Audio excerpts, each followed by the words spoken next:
मी comedy बिमेडी करत होते star प्रवाहला, त्यावेळेला मी 132 झाले होते.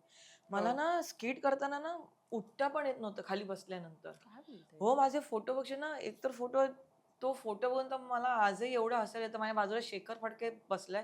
तो लहान मुलगा वाटतोय माझ्या बाजूला. होय काय? एवढा कॉमेडी फोटो येतो. तर मी खूपच झाले होते. हम्म. मला खरंच आणि ना मी तेव्हा सुरुवात केली होती कॉमेडी बिमेडीला. तर हे अतुल तोडणकर वगैरे ना सगळे हसायचे. तू नको करू डॅड, तुला नाही जमणार आहे. पण तू करून दाखवलंस. जेव्हा 50 किलोची तर हो. मी समोर आले ना, तेव्हा सगळेजण, अगं कसं केलंस तू? तर सगळ्यांना ते वाटलं होतं, हा की म्हणजे मी सर्जरी सर्जरी अरे केली. म्हणजे सर्जरी केल्यावरती टाके असतील, काहीतरी असतील, कुठेतरी केलं असेल, कुठल्यातरी डॉक्टरने का माझ्या आईने केली ती सर्जरी, का मी स्वतःच फाडून घेतलंय. काहीतरी झालं असेल ना.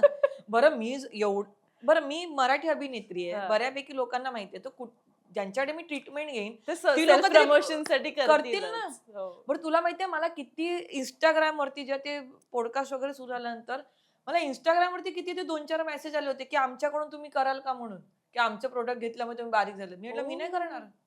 ओके.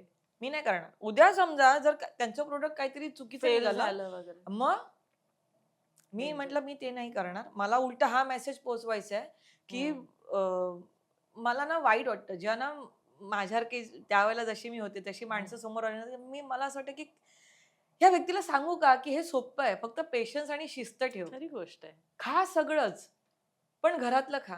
खरं आहे. आणि मला असं वाटतं लोकमत सखी हा एक उत्तम प्लॅटफॉर्म आहे, की त्याच्या मार्फत ही गोष्ट भल्या भल्या आपल्या सखींपर्यंत हो, पोहोचते. मी खरोखर खरी सांगते, गोष्ट आहे. अजिबात नाराज होऊ नका, अजिबात हे करू नका. खरंय, काही खरंय. खूप मोठी गोष्ट नाहीये, फक्त पेशन्स हवेत.